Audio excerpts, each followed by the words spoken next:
2025 Ford Bronco Sport Sasquatch Prototype First Drive, the Little Beast. Ford ramps up its little Bronco's off-road creds, and we take it for a short spin. 2025 Ford Bronco Sport Sasquatch.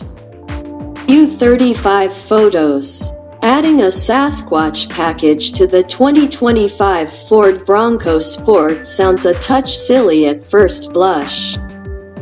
If you truly want off-road capability, just go buy the regular Bronco, right? Well, yes.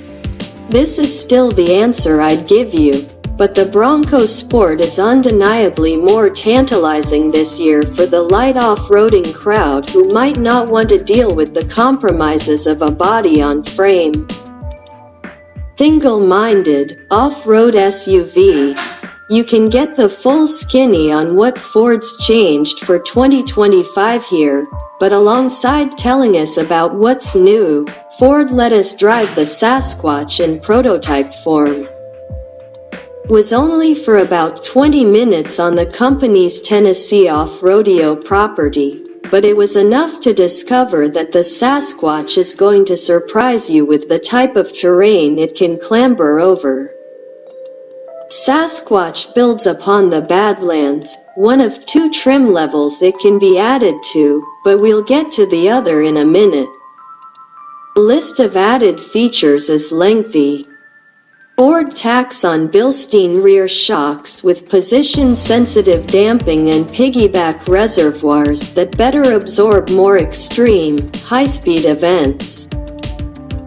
New front and rear springs increase ground clearance by 0.6 inches over the Badlands to a very Subaru-like 8.7 inches, and extends suspension travel by the same amount.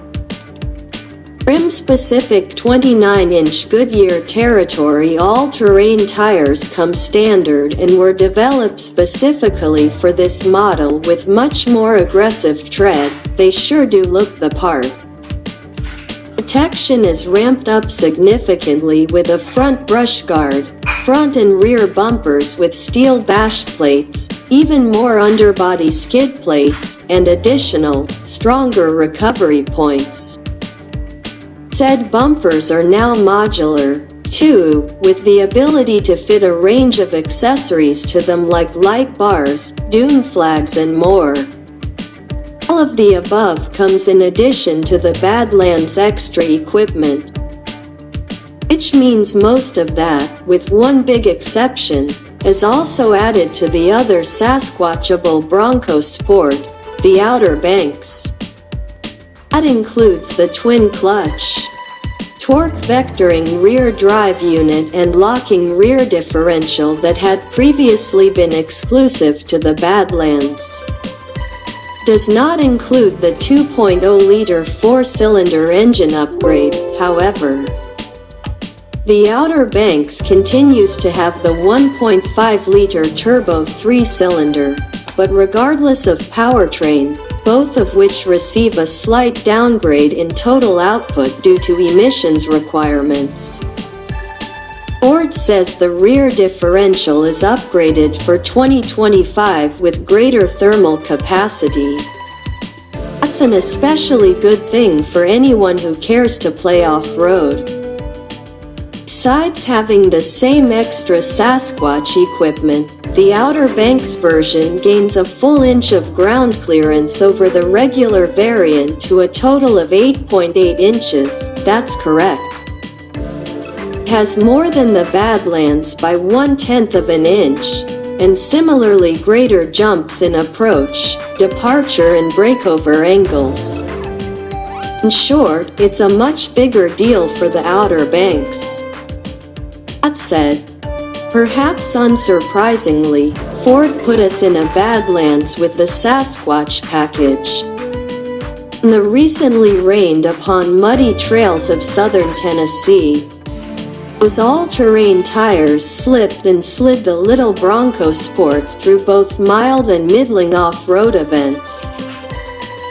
The 8.7 inches of ground clearance allows you to clear obstacles that just don't seem within the realm of possibility for such a small, unibody crossover. Some obstacles meant to challenge the suspension's articulation, of which there is very little, instead highlighted the new rear dampers, showing off their ability to land the Bronco Sport back down on Earth without sending shockwaves through the cabin. That said, Ford wasn't going to throw anything at us the Bronco Sport couldn't do in such a short period of time behind the wheel. Nor did we get a chance to see how these more extreme off-road parts translate to on-road usage. We had the same lament about the Ford F-150 Raptor and Ranger Raptor first drives. Chunkier off-road tires could lead to a louder highway driving experience and worse braking distances. It was essentially impossible to get a read on how the new Bilstein rear dampers might fare on the road, but we have high hopes considering the damping technology in question.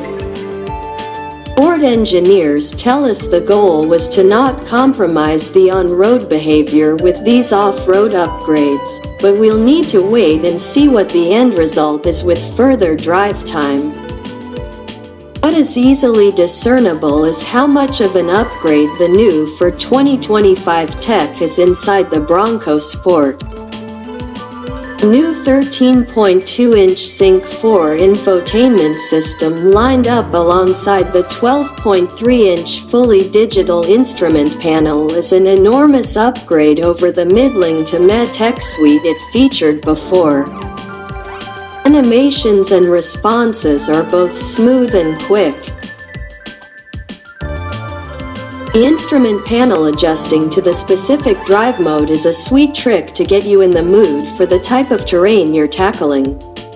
Plus, the upgraded trail cameras that display at any speed while driving off-road couldn't be executed any better, now with guidelines for your 2 front tires and a high-res video feed.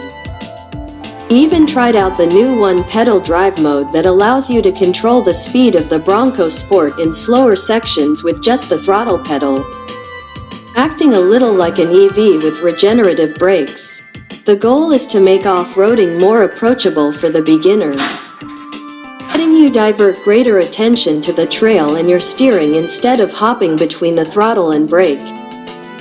It's difficult to find many, or any, hard conclusions about a prototype vehicle after just a short stint exclusively on off-road trails, especially while we're still waiting on official pricing that could make a big difference in how highly we may recommend the package.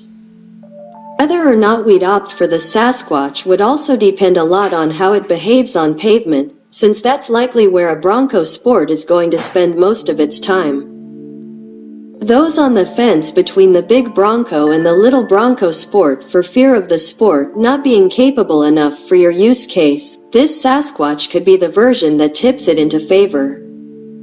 There's no denying it'll be the preferred trim for the power user. And even if you don't use its added capability to the fullest, there's no denying the Sasquatch is now officially the coolest looking Bronco Sport of them all.